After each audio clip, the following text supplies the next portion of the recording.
Who are the biggest standouts from Utah spring football so far? We're talking about it on today's Locked On Utes. You are Locked On Utes, your daily podcast on the Utah Utes. Part of the Locked On Podcast Network. Your team every day.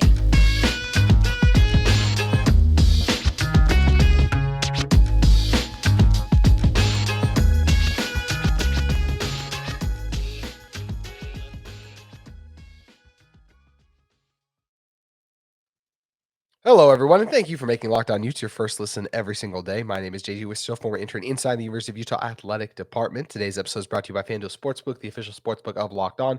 Make every moment more. Visit FanDuel.com/LockedOn today to get started. If you guys are new to the show, make sure you guys like and subscribe. We can't thank you guys enough of those of you who already have done that for our show. Speaking of the show, on today's episode, we're going to dive into spring ball winners and close with a little bit something on the Utah men's basketball team as they brought in a transfer who could be big for their future success. But in order to help us break all that Utah spring football news down, it's friend of the show and ESPN 700 contributor Porter Larsen, who has also broken 34 bones. I didn't even know that was possible, Porter. Oh man, too many. Yeah, most of those, to be clear, were in one situation. But yeah, I went from ages like 9 or 10 until my 18th birthday. Every year through that span, I didn't go 365 days without having something in a cast. So I guess it's a fun fact about me, but not a good one. Yeah, definitely one of those things that kind of catches your eye whenever you hear it. And speaking of catching eye, one of the guys who's obviously done that for these Utah football teams so far has been Brandon Rose. He has been lights out, really. He's a guy that, look, he got a lot of, obviously, he was kind of the scout team guy last year, but all the hype was around Nate Johnson, really, because of his athleticism. It felt like coming in the brief glimpses we got of him. We've already seen what Bryson could do. I know for me personally, I just wasn't, just because I hadn't seen as much of Brandon, I thought he was kind of a distant third coming into this whole thing. Then you heard that Kyle Whittingham said, hey, we're going to ease Bryson off a little bit because we know what Bryson is. So it's going to be Brandon versus Nate. And Brandon has really shined. He's done a really good job. The accuracy has been there for the most part. There's been a couple errant throws. Kyle's talked about a couple interceptions too overall. But either way, and Coach Whittingham has mentioned there's been a little bit of separation with how well Brandon has played, which is a huge credit to him, Porter. Yeah, and I think it's probably the best case scenario, JT, right? When you come into the season, you know what Bryson Barnes can do. You know that he's at least a serviceable backup, right? A guy you can throw in there, I don't know, say a road game in Pullman where you don't have your quarterback, a guy you can throw in there and can at least effectively run the offense. And apparently not the guy, right? It looks like Brandon Rose, Nate Johnson are probably going to take a majority of the snaps looking into fall camp, and they have taken most of the snaps in spring. And even, a better look at that, it seems that Brandon Rose is the guy that's maybe impressed a little bit in spring camp. And we already know what Nate Johnson can do, a guy who has been on the field, who has shown his versatility and his explosiveness. So for me, the fact that Brandon Rose has been the name out of those three quarterbacks that you've heard is probably the best case scenario. And as we know, Kyle's not quick to be effusive with praise for especially young quarterbacks. So that's good to hear. I will say, though, every time that folks tried to assume that he was the guy as the backup, Kyle pushed back on that a little bit, said that, we've only been through 2 weeks, right? Yeah. Good start, probably the best case scenario for the start, but again, nothing set in stone at this point. I've said all week long, I feel like if Utah's first game of the season was tomorrow, and because obviously Cam wouldn't be ready to go, I feel like Bryson would still be the backup. Would you agree with that? Yeah, if their first game was tomorrow, Bryson Barnes would start. Yes. Now, obviously, Cam's out. I do assume he'll be ready for opening day. But it's just a reality of where these guys are at. And the fact that they're getting all of these spring reps is more of a look to the future than it is to tomorrow. Of course, no game tomorrow. It definitely is a look to the future. And just speaking of kind of that future concept, I think I talked about it a little bit, just because of what Nate Johnson presented, I really thought that he was going to be the guy. So in a lot of ways, I just kind of didn't give Brandon the credit he deserved heading into this race. How surprised are you that he has kind of become this guy who's at least the leader right now in the clubhouse? Did you see this coming? I wouldn't say I saw it coming, because obviously Bryson, Nate, guys who we've seen get reps in game situations, score, run the offense. Like, he's the last guy you would have expected to be in that situation. But go watch some Brandon Rose tape. Go watch him at the high school level. Really dynamic player. He's got a really, really good throwing motion, and I think gives you a better upside from the pure quarterbacking role than a Nate Johnson does. Now, Nate is one of the faster players in the Pac-12 conference, right? Yes. He gives you, from an athleticism standpoint, explosiveness that you can't just find. It doesn't grow on trees. You have to really get a diamond in the rough, if you will, to find that kind of talent, right? But from a sitting in the pocket, tossing it, Brandon gives you probably a little bit more upside. And for that reason, I think that the coaches are probably a little more inclined just to give him reps to see what's there, right? They're going to use Nate Johnson, whether he's the backup quarterback or the third string quarterback or whatever. They're going to put him on the field, and they're going to use him in situations where they can take advantage of his speed. And maybe Brandon's more of a traditional backup quarterback, if that makes sense. Absolutely. And like you said, too, I mean, just you saw those flashes from Nate last year. You got to keep him on the field because of what he could do with the speed. He even caught a pass in the Pac-12 championship game. It's just kind of the versatility he provides. So we know he's going to be out there. And you mentioned high school tape. This next guy I'm going to talk about, Justin Medlock. I still remember the first time I heard people turned on his tape. And then even in that, the Utah football put out this little video. It was Coach Scally was talking about Justin Medlock, just bring him on. He's like, this guy loves to hit. And you could see it right away. He was just flying around the field, making plays. Utah, in terms of linebackers, look, in the same class with him, he had Lander Barton coming in with him. Originally, Carson Tabaracci, too. And it just shows you that how good Medlock was as well. I think maybe now that because we're seeing that he's starting to play, maybe that's also part of the reason Tabaracci decided to transfer it over to USC was just how loaded this Utah linebacker room is. That's purely speculation. But either way, Medlock had an interception in this week's media availability. He's been the guy there next to Karene Reed and Lander Barton. He's been outstanding all spring ball, basically. And I feel like when you're talking about winners, especially on the defensive side of the ball, his stock has possibly increased the most because he has just been sensational. And he's getting a really good head start on Leavon Damuni, too. And you mentioned Damuni. It's going to be a tough linebacker room to crack because they've got quite a few bodies in there that are ready to contribute.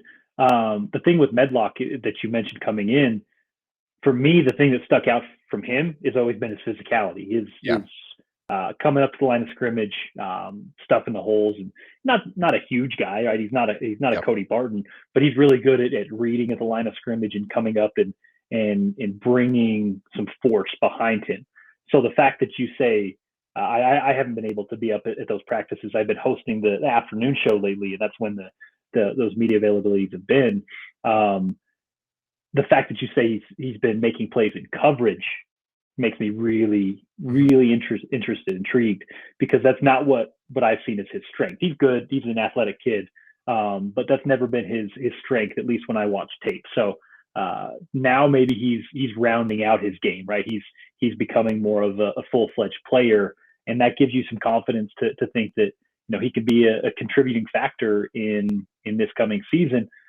We're talking winners, losers of spring, maybe a little too early. Maybe it's a lot of reaching, but that's what spring's for, right?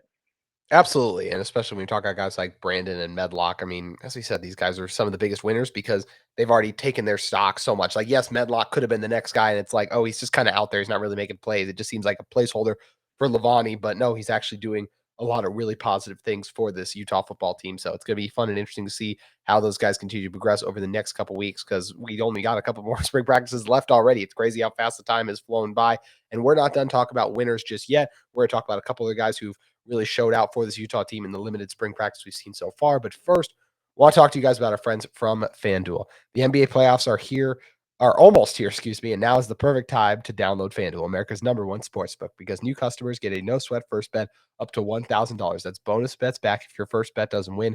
Just download the FanDuel Sportsbook app. It's safe, secure, and super easy to use. Then you can bet on everything from the money line to the points scored to threes drained. You guys can also include the spread, the money line, your bets, player props, points, rebounds, assists, and so many other exclusive bets like a 2x3, which is 2 3-pointers in the first 3 minutes. Plus, FanDuel even lets you combine your bets for a chance at a bigger payout with the same game parlay. So don't miss a chance to get your no sweat first bet up to $1,000 in bonus bets when you go to FanDuel.com/lockedon. That's FanDuel.com/lockedon to learn more. Make every moment more with FanDuel, an official sports betting partner of the NBA. Porter, one of the things with Utah spring ball, that is really interesting is there's lots of noise and lots of hype that comes around from everything. And you mentioned you haven't been able to go up to as many practices as you want to do, but you've been able to hear and talk about all the noise. Are there things that we haven't talked about yet that have really surprised you? Yeah, well, obviously you mentioned the storylines, the names that we look at for spring. You're not going to get a look at a lot of the starters. You're not going to get a look at Cam and Mekhi Bernard and some of the transfers that are coming in. So for me, it's some guys that are off your radar. They can come in and contribute this coming season. The tight end position stands out to me. We've heard a lot about Noah Benny. We'll get to throughout this process. We've heard a lot about Isaac Vaha, Miki Sukathranga. Like, they keep mentioning tight ends, and for me, you're trying to replace Dalton Kincaid. You're a year removed from replacing Cole Fotheringham. So the fact that you're at least confident with a lot of the bodies that are in that tight end room, and frankly, with how Andy Ludwig uses tight ends, having multiple guys that keep being brought up during spring ball should make you feel pretty optimistic, because that's a position not only of need, trying to replace Dalton Kincaid, but it's a position that I think really dictates Utah's ceiling. And now you have those fresh names, those guys that are kind of being brought up as potential contributors. And JT, you're adding them to a room that already has Brant Keithy and Thomas Yasmin in it. So I think they're in a really good position there. That's kind of one of the things that stands out to me. And outside of that, it's hard because you only get a good look at and a good feel of a lot of skill positions. For me, especially with us not being able to see the full contact work, I don't know what to take away from a lot of the offensive line stuff, a lot of that kind of stuff. So for me, trying to read between the lines on what Whittingham has to say, on what specifically skill position coaches have to say, those are the things that we can really take away from spring. And for me, it sounds like the tight end room is in really good position, regardless of the status of Brant. And obviously, you do get Thomas back. Does seem like it's in really good position. Fred Whittingham Jr. has done a great job with that room too. And you mentioned Cole Fotheringham leaving, obviously Dalton too, but another guy is Logan Kendall. I mean, that's a huge guy in terms of blocking, what he provided. That's what it feels like, that Miki Sukathranga was really converted over to try and replace. It's just amazing how much they trust his physicality. We saw a little bit of that with how he played on the interior some in the Pac-12 championship game. You could just tell they were fans of his ability to take on blockers, and now he's going to be the one assigned to move guys out of the way, basically. And that's something I feel like he will end up doing a very good job of too. And sticking with what we're talking about, some of the winners so far, I had Benny on here too for a lot of the reasons you just listed and talked about. Just guys made plays over the middle of the field. Vaha could qualify as that too. I like that you mentioned the offensive line, because Jaron Kump starting at center is very interesting to me, just because of what we saw from Johnny Maea looked really good last year. I kind of compare it to how when Nick Ford went down, we saw Paul Miley step in 2021, and whenever he had to, the offensive line really didn't miss a beat. It was the same thing last year. Whenever Paul Miley went down, Johnny Maea came in. It didn't really feel like he missed a beat to me. So that's where I think it's interesting that instead of Maea, they want to roll with Kump. You talk about it in general too, just like some of the things where it's like, well, we're not really going to know till the season rolls around. I've talked about this a little bit on this show. I just don't know with Satawa at left tackle still. I felt like in terms of a pass protection standpoint, he had a lot of ups and downs last season, and I'm very curious to see against the best pass rushers in the Pac-12 try and defend the blind side, where last year, if he would get beat, Cam can easily avoid that pressure. I'm just very curious to see how that turns out, but you got to give Kump as one of the winners too, I feel like, just for being able to get a strong start and have the center spot right now. And having guys who can play multiple positions across the offensive line is probably the first thing you're trying to identify in spring, because then you can mix and match. Then you can, use different combinations. You can try guys out at different positions. That's the thing with the offensive line. Yeah, these guys are all big physical brutes, but some of them have just different physical traits and different athletic abilities, right? So filling them out at center, maybe a guy that can play on the outside, right? Being able to experiment with all that is what Jim Harding uses the spring for. So the fact that we see Kump at center right now might not mean that we see him there week one kickoff, but what it does say is, we've seen him at guard. We've actually seen him at tackle a little bit as well. Yes, so what that means is that at the very least, Jim Harding's comfortable with him at multiple positions, and having even just one guy like that is so beneficial for an offensive line coach, because the course of a 12, 13 game season, it doesn't matter who you think your best five are. It's not going to be the same five, not only for, Exactly. game after game, but during games, during the course of one game, you're probably going to have to use 2 or 3 different offensive line combinations because someone may not go down long term, but usually someone gets rolled up on and needs a few snaps to figure stuff out. Having versatile offensive linemen is the biggest cheat code for an O-line coach. And to identify those guys is what Jim Harding, I think, uses spring for. You'll see so many different combinations. One of them, we may see come kickoff. And I wouldn't be surprised if Jaron is at center because I think he does project well as a guy on the interior. But I am interested to see what different combinations they use because I think that's more what spring is for from Jim's perspective, kind of experimenting a little bit. That is very true. It's very nice to be able to do that, get those reps, because you just mentioned that it's never the same group. Jaron Gump was literally involved in that in 2021. Started the season as the left tackle, gets hurt after a few games. Then last year was involved in it once again. Everyone kind of thought he'd be the starting right tackle. Wasn't the starting right tackle after the big shakeup. Then he gets the towel out there. But injuries to Mokafisi then brought him in at right guard against the USC game. So injuries always play a role and a factor in everything. So we'll be interested to see what that final five is. Other winners, just to close out this really quick. Logan Fano is a guy. It's great to see him back on the field. He looked explosive. We heard he was generating a couple pressures too from one of the most recent practices, which is great to see. I think he is look. It's hard when it's your first year of real college football because look, last year he tore his ACL. This will be his first season practicing, working, and everything. I think he's a very deep sleeper to lead this Utah team in sacks. There's a reason he was a 4-star guy. He's got a lot of talent. He had 20 sacks in his last season of high school football. Is insanity. Right. So it's great to see him out there, explosive. And then, look, I know there's a lot of uncertainty with the safety position, but I think Nate Ritchie's going to be fine. But Sione Vaki, I think, has looked very strong too, which shouldn't be a surprise of anyone. And look, Utah has a lot of guys who can go in at corner with Clayton Isbell transferring. It feels like Vaki is very firmly settled at safety on the back end now, especially at the free safety spot, just for his ability to roam and the range he provides in coverage is a surefire last line of defense in terms of tackling too. So on the defensive side, those would be my two guys. Are there any other defenders or just anyone else we haven't really talked about yet that you think should qualify as a winner 3 weeks into spring ball? Well, I mentioned him a little bit earlier, but Lander Barton, from everything I've heard, has legitimately taken a step forward, right? And he was already good, right? He had his moments early on that you could see the freshman struggles, but finished the year pretty strong. He seemed like he was really figuring out that system. From everything I'm hearing, the offseason and into spring, he's taken a monumental step forward, much like his brother did at a certain point in his Utah career. So I think looking at Lander, his second full season, I think he's going to be not only a contributor, but a really, really key piece to this team. You mentioned Sione Vaki. I think, yes, at free safety, but I also think you're going to see a lot of 3 safety looks from Utah that employ Ritchie, Bishop, and Vaki as maybe up closer, playing more into the line of scrimmage, being that nickel / safety that you can throw in the box as an extra DB, some extra speed on the field.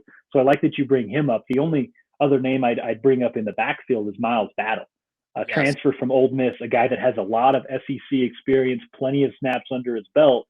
And the first full contact practice he had, Kyle Whittingham was glowing. Now, I don't know that that's necessarily been consistent, but he told me, Kyle said that in that practice, Miles really jumped off the screen, if you will. He jumped and looked really good.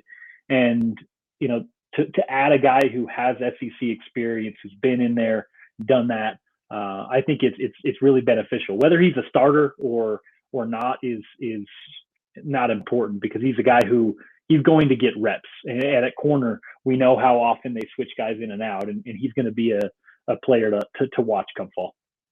Definitely will be, and it's going to be interesting to see how the rest of spring camp plays out for all of these Utah football players. And Porter, before we jump off football, I've said I think at the end of next season we will be talking about Lander Barton as the best player on this Utah defense. How do you feel about that? I mean, I don't necessarily disagree with you. I think there's some other guys that definitely have maybe an argument. Maybe they want to put their name in the ring there. I think Cole Bishop is he's an interesting player to me because I think he's such a good prototypical college safety. I don't know, what he is as a prospect, but he's just so good in Morgan Scalley's system specifically, right? And I look at him as a player who can make some major waves next season. I'm interested to see what Nate Ritchie looks like coming off of his mission. Don't want to put that pressure on him, but he was much like Cole Bishop. His first year here really popped off the page and looked really good. So I'm interested to see how he develops there. Keep an eye on Levani Demooney. That's a kid out of Stanford.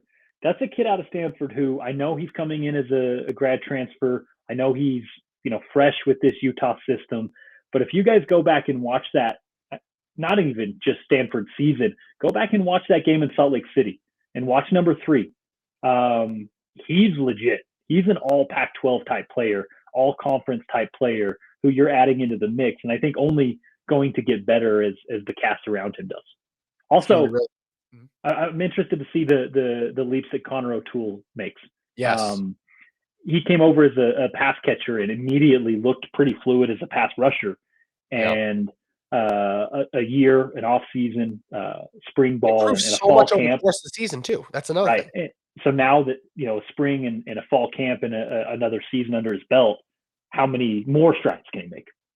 Yeah, it's going to be really fun to see how all these guys break out. Porter, before we get out of here, really quick, Utah basketball needs to get a little more athletic if they want to contend for the Pac-12. And look, they were in the top 3 for most of the season, but we saw where they ended up at 7. It kind of was a more when the season got tough. Look, injuries played a role in that, but got to get more athletic. They're trying to do that by bringing in a GCU transfer for a visit. It's combo guard and Chance McMillian, according to Steve Bartle, who informed Steve that he was coming in for a visit, which was Friday, which is by the time you listen to it. The 6'2 guard, 190, averaged 10.9 points per game for GCU, 3.1 rebounds, 2.1 assists, while shooting 44% from 3. I think a guy who can shoot like that is very appealing, and more so, doesn't take long watching this guy. Provides some much-needed athleticism to the backcourt, especially that ability to finish in creative ways at the rim. We saw a little bit of flashes of that against from Mike Saunders in the UCLA game, but obviously Mike's size hinders him a little bit versus McMillan has much more positive Division I basketball size, I would say more so. So I think this would be a huge pickup for this Utah team. And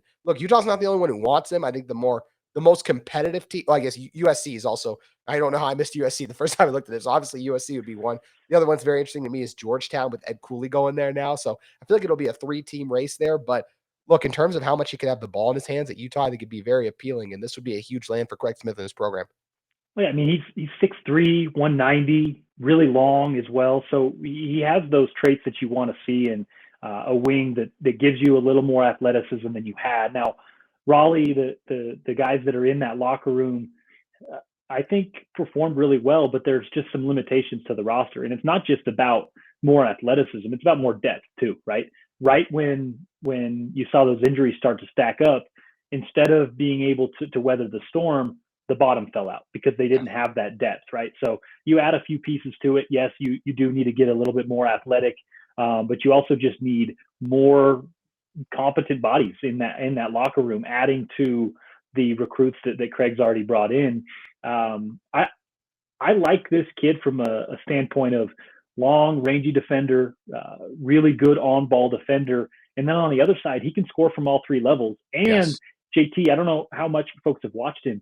He's able to play off ball a little bit too, right? So he can be your instigator. He can bring the ball up and be a threat with the ball, but he's also really good running off ball screens, coming off pin downs and being ready to shoot off the dribble or off the catch. And that's where I think he can really add value because I don't think Utah has many of those guys right now. They have a lot of creator, like Raleigh's a good creator, but he's not necessarily that 3-level scorer. Gabe Madsen can spot up and shoot the lights out, but he can't necessarily do some of the things off the dribble that Chance would be able to. So good pickup if they were able to get him. But like you said, there's going to be quite a few other teams, including some Pac-12 teams that are also in on Chance. Another name that came up in the last hour or so is Stephen Ashworth out of Utah State. Now, BYU's in the mix here. A lot of teams are in the mix. But if you remember back when he went to Logan, a guy named Craig Smith was one of the guys that had a part in that. He's now of course, on the Hill. So keep an eye out for that, although he's going to be another guy with plenty of suitors as well. Lots of names. And look, the transfer portal since Craig Smith has taken over hasn't yielded the best results for this Utah team, but the best teams lately in college basketball have been built through the portal. It's essential to a program's success. We'll see how the men's basketball program attacks it. Porter, if people want more Utah sports talk, where should they head over to? Yeah, obviously ESPN 700. We're live 2 to 6 in the afternoon. Spence and I am actually hosting for the next week. I'll be filling in for Spence. So check in there. We'll be talking Jazz, we're talking Utes, and of course the Masters this week. But that's where you go. You can find me on Twitter at Larsen_ESPN or ESPN700sports.com. And then that's kind of where we put all of our stuff. Podcast, easiest way to do it. Exactly. Porter, appreciate you joining us as always. If you guys are in the market for a second listen every day, we recommend you check out the Locked On College Basketball Podcast, where hosts Isaac Shade and Andy Bratton bring you everything you know on and off the court. Plus, you can hear from big name experts, coaches, and players throughout the basketball landscape. Locked On College Basketball available on YouTube and wherever you get your podcasts. Thank you guys again for joining us all week long. We'll be back next week with more Utah content.